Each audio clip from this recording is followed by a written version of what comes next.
अब्दुल वहीद मिजाज हाजिर है अपने यूट्यूब चैनल खेल रंग और फेसबुक पेज खेल रंग के साथ। आज हम आपकी मुलाकात कराने जा रहे हैं आईटी की दुनिया के सिलसिला में। जितने भी मालूमात रखते हैं हमारे व्यूवर्स और लोग, तो उनके रिलेटिव हमारे आज मेहमान हैं नसीम अब्बास शाह साहब। हमारे बाएं जानिब तशरीफ़ रखते हैं जी, और हमारे दाएं जानिब तशरीफ़ रखते हैं सुहेल अहमद साहब। इनको आईटी के बारे में बेपनाह मालूमात हैं, और बिलखसूस नसीम अब्बास शाह साहब, हम आपके बेहद मशकूर व ममनून हैं कि आपने अपना कीमती वक्त दिया है। और सबसे पहला मेरा सवाल भी यही आपसे है कि आईटी है क्या? जी, सबसे पहले तो वहीद मिजाज बहुत शुक्रिया कि आपने यहाँ पे दावत दी और मौका दिया कि जो इन्फॉर्मेशन जो नॉलेज मेरे पास है उसको मैं शेयर कर सकूं। जो आजकल बहुत सारे ऐसे क्वेश्चंस पूछे जाते हैं, मैं चूँकि रेडियो पे प्रोग्राम्स भी करता हूं और मैं बुक्स भी लिखता हूं, मैं फ्रीलांसिंग भी करता हूं, तो ऐसे सवाल पूछे जाते हैं कि बाज़ औक़ात हैरत होना शुरू हो जाती है कि अंडरस्टैंडिंग होना बड़ी ज़रूरी है। आईटी क्या है? आपका पहला सवाल ये था।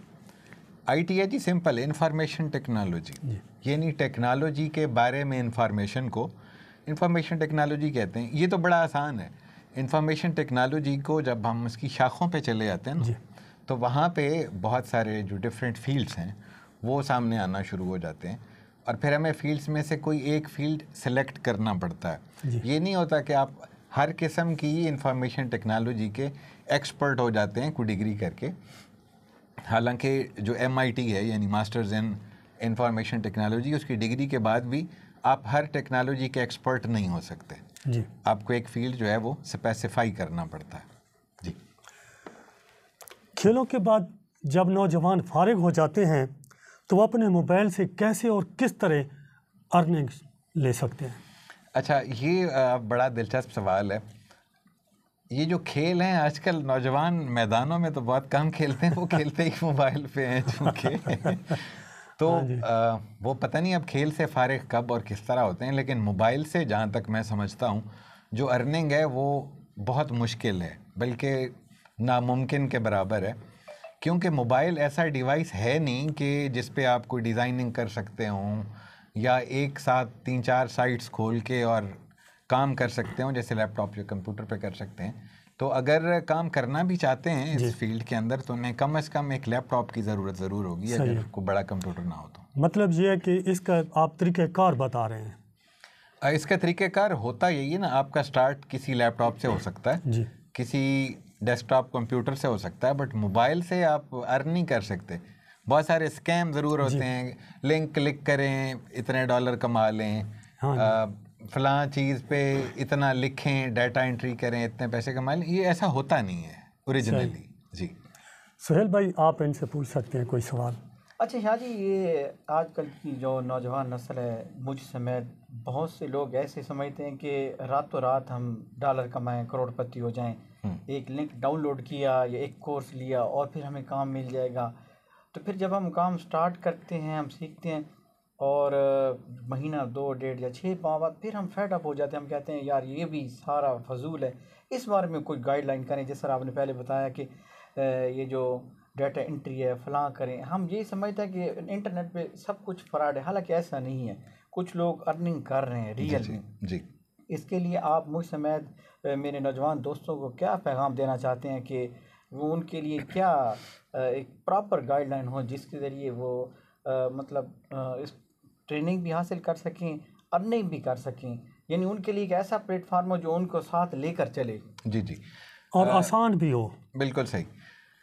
सबसे पहले जी, जितने भी हमारे नौजवान जो कि कंप्यूटर का नो हाउ रखते हैं और थोड़ी सी अंडरस्टैंडिंग रखते हैं और चाहते हैं कि वो अर्निंग करें, तो पहली बात यह है कि जी अर्निंग तो है, इसमें शक की गुंजाइश नहीं है। मैं कमाता हूँ, आपके सामने बैठा हूँ, सही सिंपल है ना। हम कहें कि जी फलां कमाता है, मैं कमाता हूँ, ओके। अब कमाने का जो प्रोसेस है ना वो इस तरह से नहीं है कि आप रातों रात कोई मिलियनर बन जाएंगे या करोड़पति बन जाएंगे। ये बड़ा एक हार्ड किस्म का रास्ता है जो आप शुरू करते हैं, जो कि शायद पहले 2-3 महीने आपको कुछ भी नहीं देता, फिर शायद कहीं 100 रुपये मिलते हैं, लेकिन होते होते एक बिल्ड हो जाता है बिजनेस की तरह से, जिसके बाद बहुत अच्छी इनकम भी बहुत सारे लोग कर रहे हैं, मैं जानता हूँ उन्हें। इसको फ्रीलांसिंग कहते हैं बेसिकली। फ्रीलांसिंग का कॉन्सेप्ट समझना जो है ना वो बहुत ज़रूरी है। फ़र्ज़ करें आपने अपने बच्चे की ट्यूशन पढ़ानी है कहीं पे, और वहाँ पे 4 या 5 टीचर्स जो हैं वो अवेलेबल हैं, तो आप पहले कहीं से ये पता करने की कोशिश करते हैं या बातचीत करके गैस करते हैं कि इनमें से बेहतर कौन है। बिल्कुल जी। और पहले टीचर्स का पता करने भी वहाँ जाते हैं जहाँ आपको पता है कि ये टीचर है और ये टीचिंग करता है, यानी एक काम है जो उसको आता है, और एक जगह पे बहुत सारे काम वाले मौजूद हैं। यानी आपके कहने का मतलब है कि एक तो इसमें हम स्पेसिफाई करेंगे, डिवीजन ऑफ लेबर होगी, हर बंदा अपना स्पेसिफाई फील्ड चूज़ करेगा और जिसमें यानी उसका इंटरेस्ट होगा। फॉर एग्जांपल अब एक बंदा डिजिटल मार्केटिंग है, हो सकता है उसमें क्लिक ना करे, उसकी ग्राफिक डिज़ाइनिंग अच्छी हो। नहीं, अब ये डिपेंड करता है। देखें, अच्छी होने की बात नहीं है, आपको हर चीज़ सीखना पड़ती है। अब एमए इंग्लिश के लिए ज़रूरी है ना कि पहले एमए इंग्लिश पढ़ें। ग्रेजुएशन वाले को पढ़ाने के लिए ज़रूरी है कि पहले आप खुद ग्रेजुएशन करें। तो सबसे पहले किसी भी फ्रीलांसर के लिए बहुत इम्पॉर्टेंट है कि वो पहले कोई एक स्किल सीखे। अब स्किल्स कौन कौन से हो सकते हैं? प्रोग्रामिंग है, बहुत सारी लैंग्वेजेस आप पढ़ते हैं, आप सॉफ्टवेयर प्रोग्राम करते हैं, वेबसाइट्स प्रोग्राम करते हैं, बहुत कुछ है जो प्रोग्रामिंग में आता है। आजकल की जितनी बल्कि मोबाइल ऐप्स हैं वो भी प्रोग्राम ही की जाती हैं, तो प्रोग्रामिंग में ही आता है वो भी।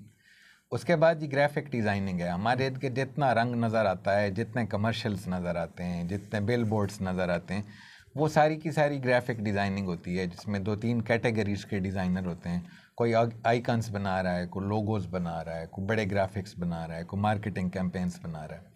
उसके बाद ये राइटर्स होते हैं जो बुक्स लिखते हैं, जो आर्टिकल्स लिखते हैं, जिनको हम कंटेंट राइटर कहते हैं। जी जी, जो ब्लॉग्स लिखते हैं। और इसमें भी बड़े सारे डिफरेंट फील्ड हैं। घोस्ट राइटिंग होती हैं जिसमें आप ओन नहीं करते, जिसने आपको पे कर दिया, सारे राइट्स उसी के हो गए। एक वो होता है जिसमें आपका नाम साथ में जाता है, लोगों को पता चलता है कि आपने कुछ लिखा। इसके बाद ये सॉफ्टवेयर डेवलपमेंट है, इसके बाद वेबसाइट डेवलपमेंट है, इसके बाद वेब मास्टर्स होते हैं। मतलब इतना है कि मोबाइल एप्लीकेशंस होती हैं, कंप्यूटर एप्लीकेशंस होती हैं, लेकिन पहले इसको सीखना ज़रूरी है। कहीं पे कोर्स करें और एक फ़न सीखें जो भी आप सीखना चाहते हैं। जी है जी, पहला स्टेप। दूसरे स्टेप पे आप उस प्लेटफॉर्म पे जाके बैठेंगे। प्लेटफॉर्म्स जो मशहूर हैं वो तो 2 ही हैं, एक है जी अपवर्क, दूसरा है फाइवर। अपवर्क या फाइवर पे अकाउंट बनाएं। अब वो आपका प्लेटफॉर्म है जहाँ पे आप भी बैठे हैं और आप जैसे लाखों और लोग दुनिया में बैठे हैं वहाँ पे काम के लिए। क्लाइंट्स को पता है कि यहीं पे काम करने वाला मिलेगा, वो काम लेके आएंगे। उसके बाद वो आपसे पूछेंगे कि जी ये काम करवाना है, कितने पैसे लेंगे, नंबर 1। नंबर 2, आपको काम आता कितना है।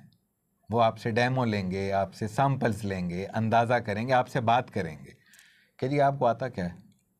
फिर वो आपको हायर करेंगे। अब इन प्लेटफॉर्म्स की ज़रूरत क्यों होती है? फ़र्ज़ करें कि एक को ऑस्ट्रेलिया का बंदा है और उसने मुझसे काम कराया और फिर मुझे पैसे नहीं दिए, तो क्या मैं उसे ऑस्ट्रेलिया जाके पकड़ सकता हूँ कि भाई पैसे क्यों नहीं दिए?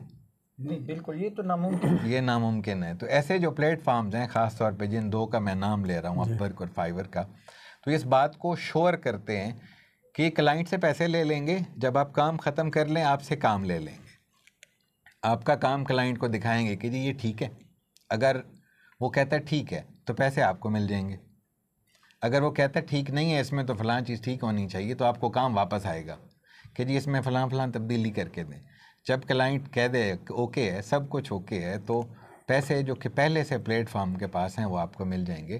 तो प्लेटफॉर्म को क्या मिलेगा? वो 5% आपसे कमीशन ले लेगा, 5% दोनों आपके क्लाइंट से ले लेगा, तो 10%। आजकल तो खैर परसेंटेज ज़्यादा हो गई है, लेकिन ये मैं वैसे मिसाल दे रहा था कि वो ले लेगा। तो अब इस तरह से जब आपके कोई भी क्लाइंट आते हैं और आपने बहुत सारे प्रोजेक्ट 30-40 कर लिए हैं, तो आपकी वहाँ पे रेटिंग्स बनना शुरू हो जाती हैं, फिर आपके रेट्स बढ़ना शुरू हो जाते हैं। फ़र्ज़ करें एक आर्टिकल को बंदा कहता है कि जी मैं तो 500 रुपये में लिख देता हूँ, तो वो अगर डॉलर्स में देखें, अमूमन जो पेमेंट्स हैं वो डॉलर में, यूरो में, पाउंड्स में, इनमें होती हैं, तो वो कोई $1 या $1.5 बनेगा। लेकिन जब आपके पास 40 या 50 प्रोजेक्ट्स पड़े होंगे, तो आप वहाँ पे नेगोशिएट करते हैं कि भाई मैं अगर लिखूँगा तो 500 वर्ड्स का आर्टिकल $10 में लिखूँगा, नहीं तो किसी और से लिखवा लो। अब आपके प्रोजेक्ट्स इतने पड़े हैं कि वो जिसको खोल के पढ़ेगा आपके काम का स्टैंडर्ड वहाँ पे नज़र आएगा। तो ये बेसिक तरीका ये है फ्रीलांसिंग का। यानी इसकी आप कहना चाहते हैं कि रेटिंग बन जाएगी। हाँ, वो तो प्रोजेक्ट से बननी है ना, लेकिन स्टार्ट की जब तक बात की आपने, तो स्टार्ट में पहले तो फ़न सीखें ना। ठीक है। अच्छा, बहुत से नौजवान हैं जो ये ढूंढ रहे होते हैं कि हमें कोई एक्सपर्ट या कोई ऐसा बंदा मिले, तो बहुत से ऐसे नौजवान होंगे जो सीखने के लिए ढूंढ रहे होंगे कोई एक्सपर्ट बंदा मिले। आपके पास कोई एकेडमी या आपके पास कोई ऐसा सेटअप है कि बहुत से नौजवान आए जिनको आप गाइड कर सकें? मेरे पास एकेडमी ज़रूर है, लेकिन मैं अभी तक गाइड नहीं करता, बिकॉज़ हम छोटे से शहर में रहने वाले लोग हैं। यहाँ पे उस लेवल के कोर्सेज होते हैं, लेकिन बहुत कम जगहों पे होते हैं। अब मैं चूँकि ये तो बाकायदा एडवर्टिजमेंट हो जाएगी, मैं नाम नहीं लेता कि कहाँ कहाँ पे ठीक होते हैं और कहाँ कहाँ पे नहीं होते, लेकिन होते हैं। तो पहले जाके किसी भी इंस्टीट्यूशन से वो कोर्स करना ज़रूरी है कि जिसमें आप काम करना चाहते हैं, ताकि आपको उसकी सारी अंडरस्टैंडिंग हो। यानी एक कुछ कोर्सेज जैसे नेट पे पढ़े होते हैं, ट्यूटोरियल पढ़े होते हैं, उसका कोई फ़ायदा होगा कि हमें बाकायदा किसी मेंटर की ज़रूरत पड़ेगी या किसी टीचर की ज़रूरत पड़ेगी? जी, ट्यूटोरियल्स का फ़ायदा तभी होता है जब आपके पास एक मेंटर होता है कि आपको कोई चीज़ समझ नहीं है, आप उसे पूछ सकेंगे, जी इन्होंने तो ये कहा है, अब इसका क्या करें। तो अब जो ट्यूटोरियल है वो आपको खुद से नहीं बता सकता कि जी आपको कोई चीज़ समझ में नहीं आई तो आप क्या करें। तो मेंटर का होना बहुत ज़रूरी होता है यहाँ पे। क्या यंगस्टर्स को चाहिए कि वो ज़्यादा पढ़ा लिखा होना चाहिए या नहीं? नहीं, ज़रूरी नहीं है ज़्यादा पढ़ा लिखा होना। हमारे यहाँ तो ज़्यादा पढ़ा लिखा होने का मतलब ये है ना कि किसी चीज़ में MA हो, MPhil हो, PhD हो, कम अज़ कम कई हमारे ग्रेजुएट हो। यंगस्टर्स हैं तो वो इसलिए आगे नहीं आते कि उनकी पढ़ाई कम होती है, कम तालीम याफ्ता होते हैं। नहीं तो वो मैट्रिक के बाद जाके भाई कोर्स कर लें। अब मैट्रिक तो एक बेसिक लेवल है, अगर मैट्रिक भी नहीं है तो वो तो मेरा ख्याल है एडोब फोटोशॉप की कमांड भी नहीं खोल सकेगा ना, उसे पढ़ना नहीं आएगा।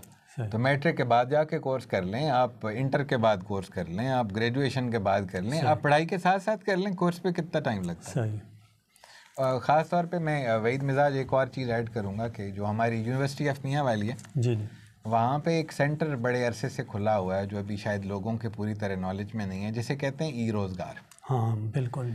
तो ई-रोज़गार के अंदर जो फ्रीलांसिंग की चीज़ें हैं वो सारी सिखाते हैं जी, बाकायदा कोर्सेज कराते हैं। बिल्कुल। उसमें पहले आपको फ़न भी सिखा देते हैं, आपको प्लेटफॉर्म्स भी बताते हैं, आपको उन पे अकाउंट्स बनाना भी सिखाते हैं। जी, और यहाँ पे आप बताते जाइए कि फ्रीलांसिंग क्या है।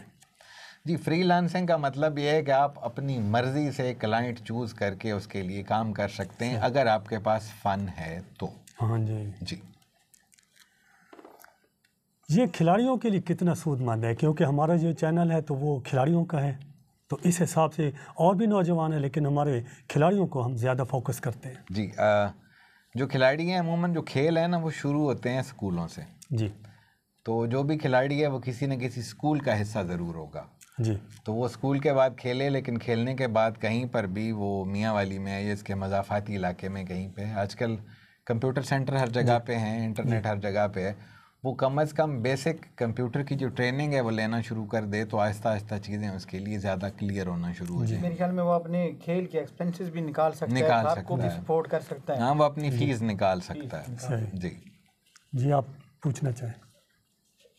बस इसमें जिस कदर यानी महंगाई का तूफ़ान है और डॉलर का रेट बढ़ रहा है, तो मेरे ख्याल में हर नौजवान को इस फील्ड में आना चाहिए। लेकिन उसके लिए मैं शाजी से ये रिक्वेस्ट भी करूँगा, या तो अपना कोई यूट्यूब चैनल या दोबारा से मतलब इस इलाके के लिए कोई एकेडमी का आगाज़ करें, ताकि बहुत से लोग जो है ना मुस्तफ़ीद हो सकें। क्योंकि जितना आप ज़्यादा इल्म शेयर करेंगे, एक तो सदका जारिया होगा, हाँ बिल्कुल, और दूसरा इसमें जो है ना लोगों का बहुत ज़्यादा फ़ायदा होगा, और ख़ासकर खिलाड़ियों का। इस पे मैं बहुत सोच रहा हूँ, ख़ासे दिनों से सोच रहा हूँ।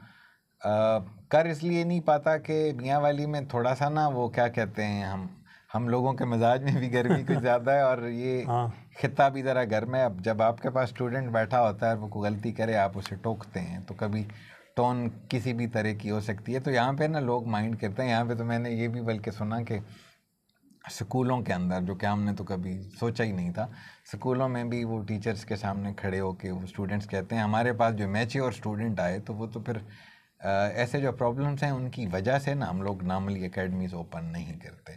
बिल्कुल, ये खिता गर्म है, लेकिन जितने भी स्टूडेंट हैं जो सीखने आते हैं इस लेवल की चीज़ें, मेरे ख्याल में वो बड़े वही सब डिसेंट होते हैं। जी और बिल्कुल। जो बंदा ये इरादा कर ले कि मैंने नॉलेज हासिल करना है, मेरे ख्याल में 99% वो सीखने की घर से आएंगे, कोई इक्का दुक्का होगा जो ऐसे शुगर लगाने के लिए आएगा। हाँ, बात ठीक है।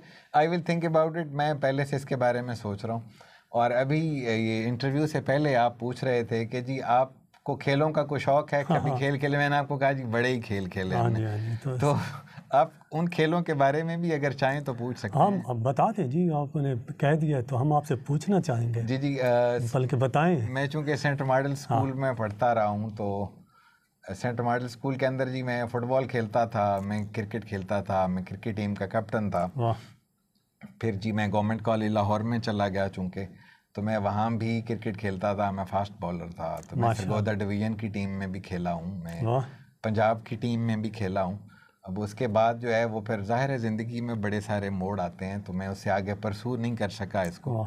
तो ख़ास तौर पे फुटबॉल और क्रिकेट मैंने बहुत खेली, बैडमिंटन बहुत खेली, टेबल टेनिस बहुत खेली। सारे गेम आप खेल चुके हैं? नहीं, सारे गेम ये अगर उस तरह से देखें तो सारे गेम मैं नहीं खेल चुका हूँ। जी सोहेल भाई, क्योंकि वही भाई ये आपका स्पोर्ट्स का चैनल है। जी जी, तो खेलों, वैसे भी एक बंदा खेल खेलता है तो फिज़िकल तो फिट रहता है, लेकिन उसको जो हार है ज़िंदगी में वो एक बहुत बड़ा सबक देती है कि खेल में जब बंदा हारता है तो उसको बर्दाश्त करता है। ज़िंदगी में बहुत सी चीज़ें आती हैं, जब बंदे को शिकस्त आती है तो वो फिर हिम्मत नहीं हारनी चाहिए। हाँ जी बिल्कुल, ये ठीक। कामयाब लोगों की आप हिस्ट्री देखें तो आपको पता चलेगा कि उनके फेलियर बहुत ज़्यादा हैं, फेलियर के बाद फिर उनको सक्सेस मिली है। हमारे पाकिस्तान में और ख़ास तौर पर मियाँ वाली में पहले फेलियर के बाद हम उस जो है ना एडवेंचर को छोड़ देते हैं और लोगों को बताते हैं कि ये जो है ना ये काम है ही नहीं। यहाँ पे मैं सॉरी आपकी बात काट रहा हूँ, एक प्रॉब्लम और है जो कि बहुत ज़्यादा है आजकल। मैचेस होते हैं यहाँ पे बहुत सारे। अब होता ये कि खेल को अगर खेल के तौर पे लें तो ये बहुत खूबसूरत चीज़ है। आपका जहन मजबूत होता है, आपका जिस्म मजबूत होता है, आप में बहुत सारी क्वालिटीज़, जैसे आप बता रहे थे कि हार को ख़ास तौर पे बर्दाश्त करने का हौसला पैदा होता है। आप अपनी गलती पे नज़र डाल के दोबारा से स्ट्रगल करना शुरू करते हैं। लेकिन यहाँ पे लोग हार बर्दाश्त बड़ी मुश्किल से करते हैं, तो अमूमन जो है ना यहाँ पे लड़ाइयाँ बड़े उस लेवल पे हो जाती हैं। हालांकि खेल हार जीत का हिस्सा है। खेल में तो एक टीम जीतेगी एक हारेगी, ये बड़ा कंफर्म है, जो आ रहा है उसके ज़हन में होना चाहिए ना। तो वहाँ पे लड़ाइयाँ शड़ाइयाँ हो जाती हैं और फिर वही नौजवान जो हैं वो अगले 8 महीने खेल ही नहीं सकते। जी बिल्कुल। हालांकि हमारे मियाँ वाली में क्रिकेट का बेपनाह टैलेंट है, हॉकी का है, फुटबॉल का है। तो तमाम खिलाड़ियों को चाहिए कि वो अपने हौसले का दिफा करें, अपना हौसला देखें, अपने हौसले से खेलें, एतमाद के साथ खेलें और भरपूर यकीन के साथ। तो नसीम शाह साहब, हम आपके बेहद मशकूर हैं कि आपने हमें वक्त दिया है। सोहेल भाई, आपका भी शुक्रिया। आखिर में जाते जाते यूट्यूब चैनल खेल रंग और फेसबुक पेज खेल रंग के व्यूवर्स को क्या मैसेज देना चाहते हैं? मैं सिर्फ ये कहना चाहूँगा कि जी खेल ज़िंदगी के लिए बहुत ज़रूरी है, लेकिन हार को बर्दाश्त करने का हौसला भी होना चाहिए। और साथ में अपने खेल के अखराजात निकालने के लिए छोटे छोटे कोर्सेज होते हैं, ये साथ में करके आप अपने एक्सपेंसेस भी निकाल सकते हैं और आगे पढ़ भी सकते हैं। जी सोहेल भाई, मैं ये कहना चाहता हूँ कि आजकल के दौर में जिस कदर हमारे बच्चे मोबाइल में गुम हो गए हैं, और ये तो एक किस्म की डिजीज़ बन गई है कि जैसे ही स्कूल से आते हैं वो खाना बाद में खाते हैं, सामने मोबाइल होता है। तो इसकी बजाय बच्चों को कोशिश करें टाइम निकाल के बाहर ले जाएं, पार्कों में। बेशक इवन दो के टेनिस हो, टेबल टेनिस हो, कोई भी चीज़ हो, रैकेट हो, आप खुद उनके साथ थोड़ा सा खेल सकते हैं। उनको ग्राउंड में लेकर जाना बहुत ज़रूरी है, क्योंकि ये एक ऐसी एडिक्शन है मोबाइल की, और बच्चे मोबाइल के सिवा रह भी नहीं सकते। तो उनको इस चीज़ से निकालना है, हमें खुले ग्राउंडों में लेकर जाना है। और जो बच्चे बचपन ही से ग्राउंड में खेलते हैं, फिज़िकली तो फिट रहते हैं, मेंटली भी बहुत ज़्यादा फिट रहते हैं। तो मैं ये कहना चाहता हूँ कि अपने ग्राउंडों को आबाद करना है। जी बिल्कुल। बच्चों को आप हर सूरत ग्राउंड में लेकर जाना है। और बच्चों को मोबाइल इस्तेमाल करना चाहिए या नहीं? बच्चों को 16 साल की उम्र से कम बच्चों को तो बिल्कुल नहीं देना चाहिए, और बच्चों की बाकायदा निगरानी करनी चाहिए। क्योंकि आप ख़ुद देखें कि हम बड़े भी अगर मोबाइल यूज़ करते हैं, हर चीज़ के पॉजिटिव और नेगेटिव एस्पेक्ट होते हैं। तो फजूल सी चीज़ों पर हम बहुत ज़्यादा टाइम वेस्ट कर देते हैं, जैसे अब फेसबुक है, व्हाट्सएप है, या ऐसी चीज़ जो हमें कोई फ़ायदा नहीं देती, हम उसमें घुसे रहते हैं। लेकिन जो काम की चीज़ है हम उसको साइड पर फेंक देते हैं, हम फेड अप हो जाते हैं। तो ये अब हम पर डिपेंड करता है कि हम फिर इसको किस तरीके से लेकर जाते हैं। मैं आपको एक मज़े की बात बताता हूँ। जी सर। अगर चाकरी वाला जो मैसेज है वो तो मैंने दे दिया, लेकिन फिर भी एक बात नहीं आप बिल्कुल जी आप कर सकते हैं। पूरी दुनिया में यूट्यूब पे सबसे ज़्यादा स्ट्रीम होने वाला जो गाना है ना, उसका नाम है बेबी शार्क। ये तकरीबन कोई 6 अरब के करीब चला है। क्या बात। और बेबी शार्क सुनने वाले जितने भी या देखने वाले हैं, उनकी उम्र पता क्या होती है? 6 महीने से लेकर 1.5 साल। वाह। अब इससे आप अंदाज़ा लगा लें आप 16 साल से पहले कैसे रोकेंगे बच्चों को। जी, तो बहुत बहुत शुक्रिया नसीम अब्बास शाह साहब, और बहुत शुक्रिया सोहेल अहमद साहब कि आपने हमें वक्त दिया है। इंशाल्लाह फिर मिलेंगे एक नई वीडियो के साथ। उस वक्त अल्लाह हाफिज़। पाकिस्तान जिंदाबाद।